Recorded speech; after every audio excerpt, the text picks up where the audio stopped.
Il y a cette grande promesse d'Emmanuel Macron qui est un changement du système, de notre système de retraite, avec cette retraite par points, la possibilité aussi, la volonté de fusionner tous les régimes de retraite. D'abord, sur le fond, c'est quoi? C'est une utopie pour vous?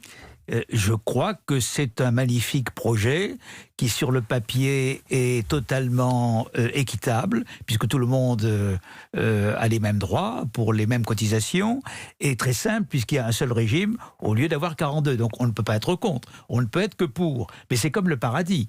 Pour y arriver, certains sont contre, hein, mais c'est pas le sujet ce matin.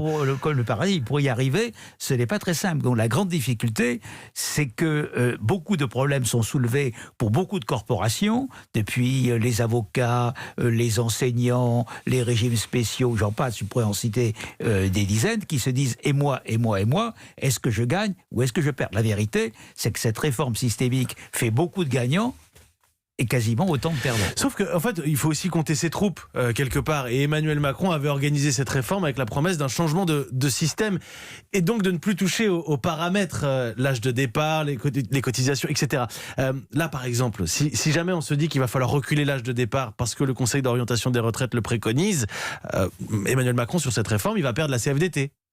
Oui, surtout, ce qu'il faut savoir, c'est qu'Emmanuel Macron, qui a promis cette réforme systémique au moment de la campagne présidentielle, pensait à l'époque que les régimes seraient en équilibre. Et il le pensait d'ailleurs parce que le corps le lui disait. Oui. Le corps a fait de nouvelles perspectives qui montrent qu'en réalité, il y a des déficits. Donc il a deux sujets, pas un sujet, deux sujets. Un, mettre en place sa promesse, la réforme systémique, et en même temps, prendre des mesures paramétriques, contrairement à ce qu'il avait dit, pour, en retardant l'âge de la retraite, équilibrer financièrement. Mais donc il ne peut plus tenir sa parole. Et donc il ne peut plus tenir sa parole, c'est évident.